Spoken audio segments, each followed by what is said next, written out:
We got Tyson Pedro joining us, UFC 209. It's a couple weeks away. Thank you for the time, sir. How you doing? Very good. Thanks for having me. I appreciate it. Like the new shirt?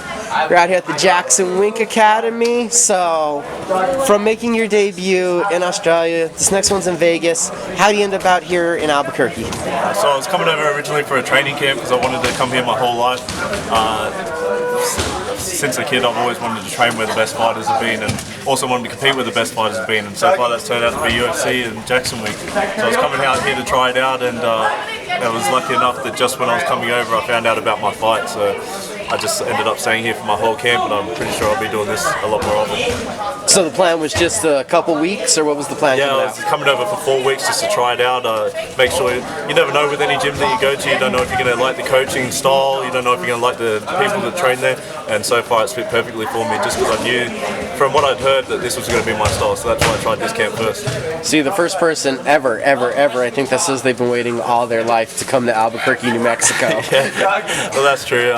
It's been pretty funny. I've had a couple of funny experiences being here. So what have you thought about the different culture, America from Australia? Yeah, well, my dad's actually born and raised in Oceanside, California, but I've been here a couple times and experienced it. I'm actually a dual citizen, so it's not too surprising, but I do miss home as well. And now talking about home, talking about the debut, 4-0 when you got called to the UFC, did you even expect it that quickly? Honestly, I did. It's weird because I wrote down my goals just before it happened, and the UFC, the card that I was supposed to fight on, was supposed to be in December. And when I wrote down in my goals that I wanted to fight on the fight night in November, and it turned out that they changed the date to November, and I got the call up. So it was pretty trippy, how it all worked out. But it's almost like I foresaw it happening. I rewatched the fight recently. How are you that happy, that calm, singing and dancing? Your UFC debut, main card, at home, all those fans. How do you maintain that composure? I think people think I'm joking when I say that I love fighting this much. Like, fighting has been my entire life. For 17 years I've been fighting, and did you want to move somewhere else? If that's okay? No, we can keep going. For 17 years I've been doing this, and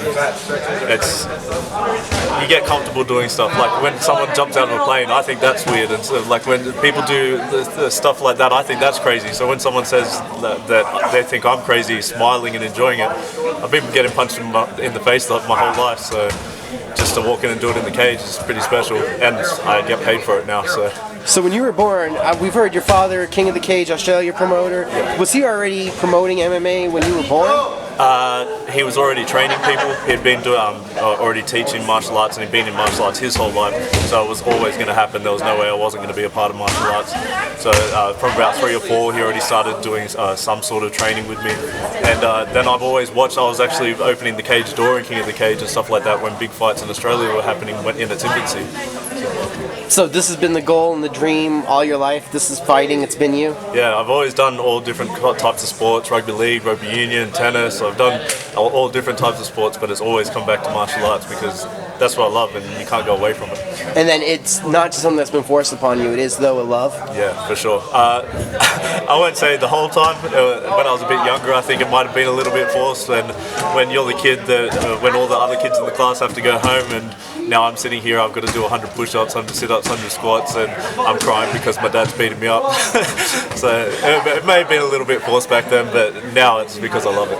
And the way I've heard the story is jiu-jitsu was one of the basis for your martial arts background? Yeah, we started off with Japanese jiu-jitsu and Kempo karate, and then eventually I went to Brazilian jiu-jitsu when I was about 12. Then it just led on, so I went boxing, then MMA. So. Choking is too nice of a word. You've strangled 4 of your 5 opponents. What is it about your jiu-jitsu game and your game that leads to you getting these finishes? It's funny because I've just ended up in that situation. I always explain it that it's a window that's presented itself, or a window of opportunity that I see in the fight that's opened itself. I actually prefer to strike. So it's funny that it's always happened to be on the ground. No one knows that yet because they haven't seen my striking except when I got punched in the face by Khalil. But I think it'll be exciting when they get to see my striking. And about that, you survived the big shot, came back from a minor bit of adversity. What was that learning experience like, that fight itself? It wasn't actually that punch that rocked me. I think that was more of a surprise punch where it caught me off guard and I sort of was off balance. It was definitely a hard punch, but I always put it back to like the reason why I'm not worried about being in a fight is because I just believe that no one's going to punch me as hard as my dad did. You've been in a fight, you've been punched in the face many times. I can understand getting used to that, but the crowds and the stage, how do you have the composure in that scenario?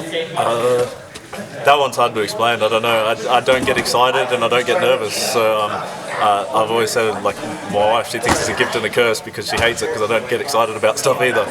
So it's hard, but I love that as well. Like, I walk out there and I know we're entertainers. We're competing against people in mixed martial arts, but we're also there to entertain the crowd, and that's what I like to do.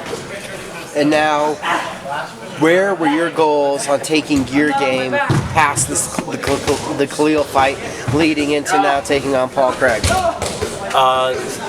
Goals-wise, I knew that coming here I was going to fix up a lot of little things, and that's exactly what's happened. I could already see it for some reason that I was going to come here and I'd be able to fix little things, and that's what it is. You're about becoming the best mixed martial artist that you can. I think it was like a month and a half ago by now when I first met you. What was that like coming in here, working with the guys? First time I saw you, you're wrestling with Andrei Arlovski. Yeah, exactly, and that's crazy in itself.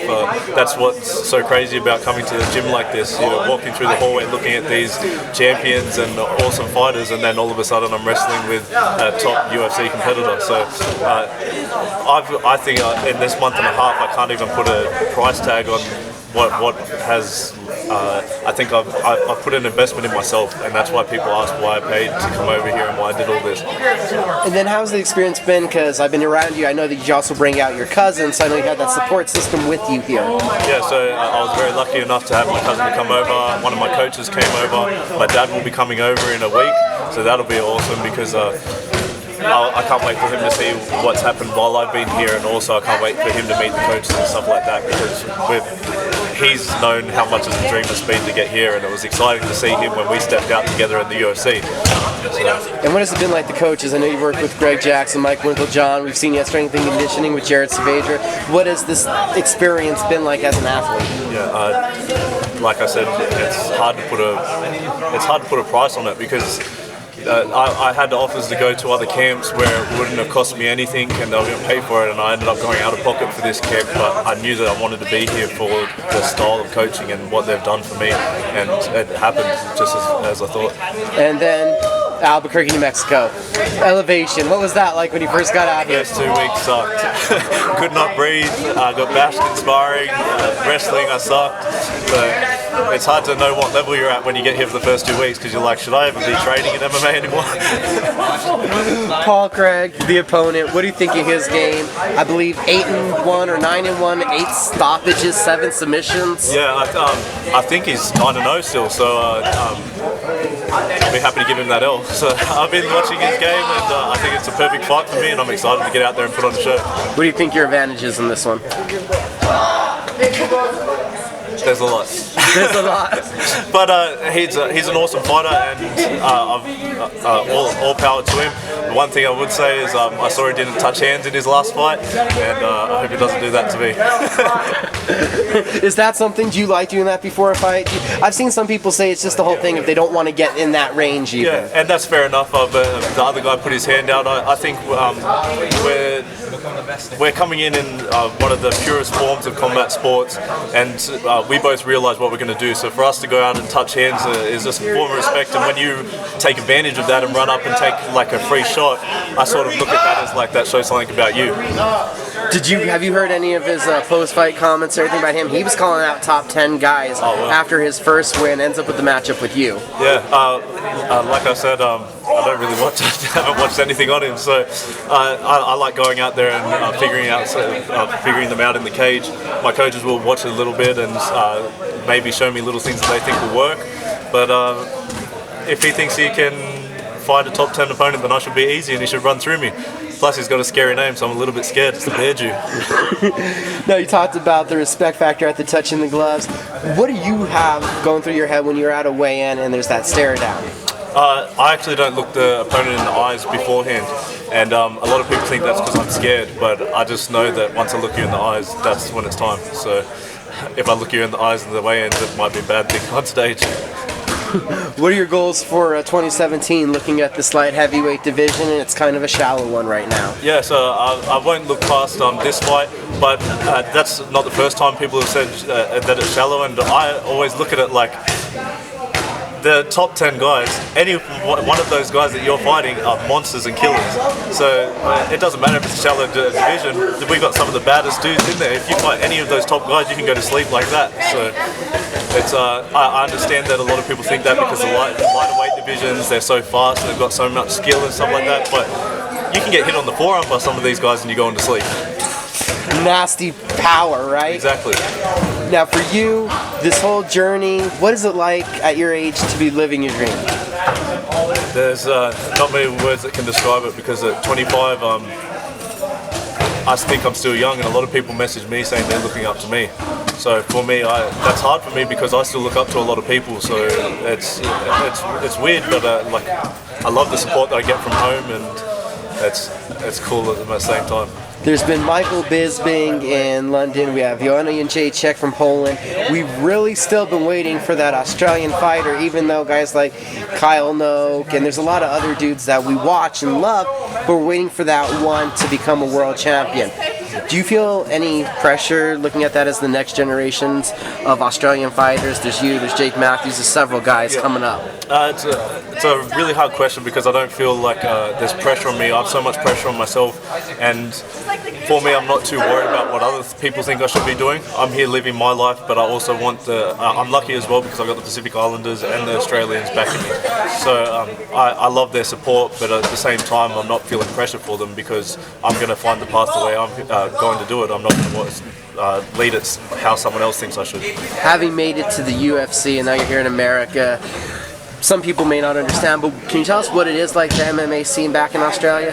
Yeah, it's still in its infancy, even though when I was growing up, I thought it was still such a small thing because my dad, having those shows, it was dodgy as. Like, at one stage we weren't allowed to have a cage fight, so Dad just pulled the cage walls off and they just pulled on the platform and people were falling off, and they had people with bump pads pushing the people back on. So now, yeah, it's gotten a bit bigger, but it's also hard at the same time because you look over in the States and everywhere you look is MMA. Like, you go to a pub and every single TV's got UFC on, so it's not like that in Australia, but it is building, and I can't wait till the whole of Australia gets behind us. Awesome. Tyson Pedro, thank you for the time, sir. Appreciate it for having me. Thanks.